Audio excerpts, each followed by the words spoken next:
a questão do Danúbio, tá? É pouco diferente, ligeiramente diferente da questão do Mar Negro que nós tocamos dias atrás. O que os russos estão fazendo nesse momento? Estão atacando muito duramente, reiteradamente, a infraestrutura portuária dos ucranianos na região do Danúbio, na região do Danúbio. Ontem, um ataque no Porto de Ismail, que fica localizado muito próximo, deixa eu ver se eu acho o mapa do Porto de Ismail aqui, que é importante para que as pessoas compreendam, muito próximo da fronteira com a Romênia, Rênia ali, e a fronteira também com a Moldávia. Deixa eu achar um mapa aqui, gente. Vamos ver as imagens aqui dos mapas que aparecem, que eu quero mostrar para vocês entenderem direitinho o que eu quero dizer para vocês. Vocês viram imagens, até porque quando os ataques estão acontecendo na Ucrânia, é muito difícil que as imagens surjam, porque o serviço secreto, o SBU e os serviços secretos ucranianos de um modo geral, eles têm coibido de todas as formas possíveis as referências para os russos não aprimorarem a pontaria e atingirem seus alvos. Esse porto que vocês estão vendo aqui, a bolinha vermelha, é o porto de Ismail, que ontem recebeu ataques de drones, recebeu ataques de mísseis, recebeu ataques severos, inclusive contra depósitos de combustível, silos, armazéns aqui no porto de Ismail. E nesse mapa a gente não consegue ver detalhadamente, mas o porto de Ismail, aqui ao norte a Moldávia, né, que não tem acesso ao mar, como vocês podem verificar, e mais a oeste aqui a Romênia, onde eu estou passando o cursor, tá? Qual foi o objetivo desse ataque? O objetivo desse ataque é degradar a infraestrutura ucraniana para utilizar o rio Danúbio como meio de exportação dos seus grãos. Degradar a infraestrutura do Danúbio. Bom, então vamos lá. O que eu quero colocar para vocês? A ideia é degradar a infraestrutura, e as imagens que eu postei no Telegram, elas foram tomadas do lado da Romênia, porque tomar essas imagens do lado da Ucrânia é muito complicado, é muito difícil, porque tem um controle muito severo do SBU. A ideia dos russos, ao atacar esses depósitos de combustível, silos, armazéns, áreas de embarque, áreas de desembarque, é degradar, deteriorar a capacidade dos ucranianos de utilizarem o Danúbio. A priori, para a questão de exportação de grãos. Mas um ponto importante que eu queria colocar para vocês também, e que eu estudei bastante no dia de hoje, é que esses portos ucranianos, eles estavam sendo utilizados muito provavelmente através do Danúbio, e não através necessariamente de Lviv, é que principalmente os ingleses estariam levando armas para a Ucrânia. Aparentemente, o interesse da Rússia em degradar toda essa estrutura está vinculado sim à questão dos grãos, que é uma forma de você restringir a receita ucraniana, é uma forma de você constranger os ucranianos e os seus aliados para que eles atendam mais as demandas russas, né, num eventual restabelecimento desse acordo, mas também é impedir que as armas cheguem por esse caminho. Porque tudo leva a crer, eu estudei bastante isso hoje, vi muitas matérias, vi muitos comentários, vi muita coisa aberta, e naturalmente também fiz muitas consultas para pessoas com as quais nós interagimos diariamente, e as pessoas dizem, de um modo geral, que muitas armas, principalmente dos britânicos, dos ingleses, estavam entrando aí pelo Danúbio, numa operação muito bem arquitetada, numa operação que muitas vezes chegava por via aérea ao território romeno, porque muita gente dizia, mas essas armas passavam pela Sérvia, passavam pela Hungria, por onde elas passavam no curso do Danúbio. Não, essas armas elas passavam, muito provavelmente, elas vinham de Londres para alguma base aérea na Romênia, e aí algumas especulações, e de lá elas seguiam pelo Danúbio para a Ucrânia.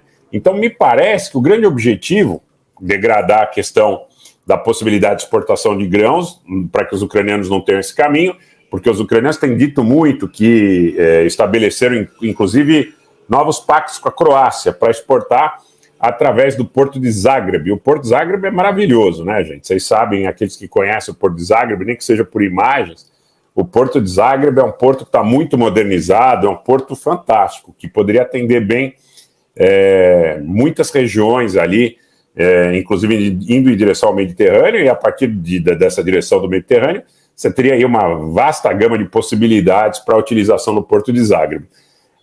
O ponto é, você deteriorando a infraestrutura ucraniana, você não permite que essa alternativa seja explorada. E essa infraestrutura no Rio Danúbio estava recebendo arma. Eu acho que ainda segue recebendo armas, tá? Porque ela não está totalmente destruída, não são 1, 2, 3 ou 5 ataques que vão deteriorar essa infraestrutura a ponto que não possam mais receber absolutamente nenhum tipo de embarcação. Houve, pelo Mar Negro, nos últimos dias, pelo menos no que foi detectado, né, com o transponder ligado, a chegada de 3 navios, pelo menos 3 navios que furaram o bloqueio dos russos em direção aos portos ucranianos. Um da Turquia, um da Geórgia e um de Israel, tá?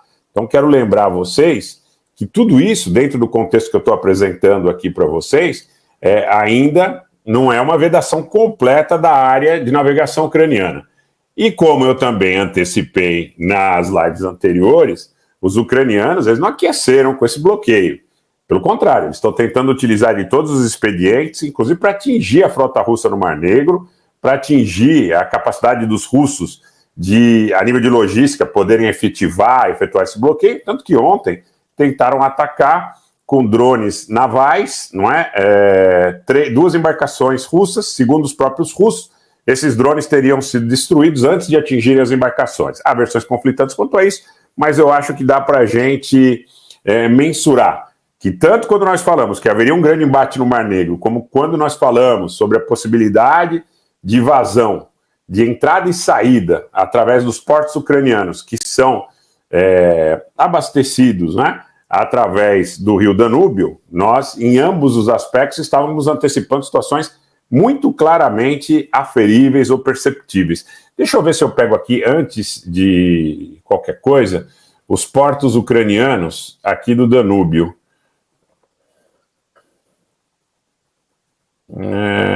Deixa eu mostrar para vocês, porque são alguns portos. Aqui, ó. Essa imagem é bem legal. Deixa eu ver só se eu consigo aumentar. Não sei se vai conseguir. Tá aqui.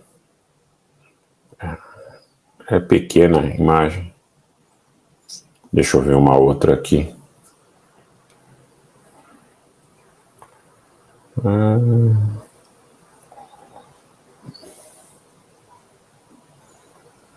Acho que é aqui. Deixa eu ver.